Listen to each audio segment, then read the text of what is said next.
အားလုံးပဲမင်္ဂလာပါရှင်မန္တလေးခေတ်သစ်သတင်းဌာနကနေသတင်းများကိုတင်ဆက်ပေးတော့မှာဖြစ်ပါတယ်အခုပထမဆုံးတင်ဆက်ပေးမယ့်သတင်းကတော့ရွှေကျင်တိုင်းကြံ့ဖို့မဲဆွယ်ပွဲတက်ရန်စီယုံသူအမျိုးသမီးဓာခုတ်ခံရတယ်ဆိုတဲ့သတင်းကိုတင်ဆက်ပေးတော့မှာဖြစ်ပါတယ်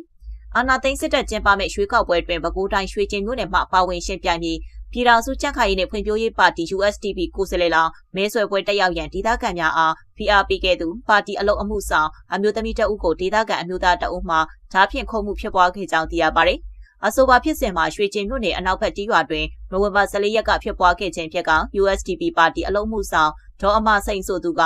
USDP ကိုယ်စားလှယ်လောင်းမဲဆွယ်ပွဲသို့တအိမ်တယောက်မဖြစ်မနေတက်ရောက်ကြရန်နှင့်မဲထည့်ကြရန်စီယုံရေးများလုံးနေစဉ်အသက်42နှစ်အရွယ်ဦးဝင်းဦးဆိုသူကဒါဖြင့်လိုက်လံခုတ်ခဲ့ခြင်းဖြစ်ကြောင်းသိရပါတယ်။သူတို့ပါတီကိုယ်စားလှယ်လောင်းမဲဆွယ်ပွဲကိုတအိမ်တယောက်မဖြစ်မနေတက်ဖို့နဲ့မဲထည့်ကြဖို့စစ်တပ်ရဲတွေနဲ့အတူတအိမ်တက်တအိမ်စင်လိုက်ပြီးမဲဆွယ်နေချိန်မှာကိုဝင်းဦးဆိုသူကဓာနဲ့လိုက်ခုတ်ခဲ့တာလို့သိရပါတယ်။ဒေါ်အမစိန်ဒဏ်ရာရပြီးထွက်ပြေးခဲ့လို့သာအသက်ဘေးကနေတီးတီးလေးကတ်လွတ်သွားတာ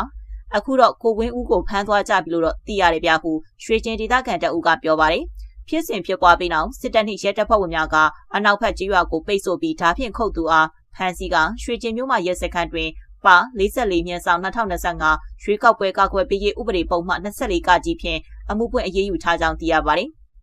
ဆက်လက်ပြီးကမ်ဘလူမြို့နယ်တောင်ဘက်မှာတိုက်ပွဲဖြစ်နေတဲ့ဆိုတဲ့သတင်းကိုတင်ဆက်ပေးသွားမှာဖြစ်ပါတယ်